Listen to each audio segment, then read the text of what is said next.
Saudi আরবের সৌদিরা কখনোই উটের দুধ গরম করে খায় না। আমাদের বাংলাদেশের মানুষে কি করে, গরুর দুধ কিন্তু প্রচুর পরিমাণে ঘন, তারপরেও কি করে তারা যতক্ষণ চুলার উপরে বসায় রাখতে পারে ততই বলে যে দুধের মজা পায়। আসলেও এই সৌদি আরবে দেখলাম যে আসার পর থেকে আমার কফিলে একদম মনে করো যে ফ্রিজের মধ্যে সবসময় এই যেরকমভাবে জারকিন মনে করো যে 2টা করে ভরে এনে রেখে দেয়। কারণ আমার কফিলের যেহেতু উর্দুম্বার মাজরা আছে, ওই মাজরা থেকে আনে ইন্ডিয়ান পাকিস্তানি ড্রাইভাররা আছে, ড্রাইভাররাও দেতে হয়ে যা এক একজনে এক এক সময় এক একটা করে বোতল লয়ে আইতাছে। আর আমার কফিলে তো মানে কি বলবো যে সৌদি আরবের মানুষে কি পানি খায় না নাকি এটাই বুঝি না।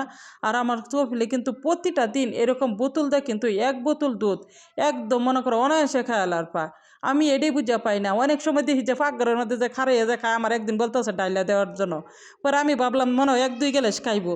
আমি ডাইলা দিয়ে আর কুল পাইতেছি না, এত পরিমাণে ঠান্ডা, কয়েক গ্লাস ঠাই নেই খারাইয়া খাইয়ালছে। আমি কই কীভাবে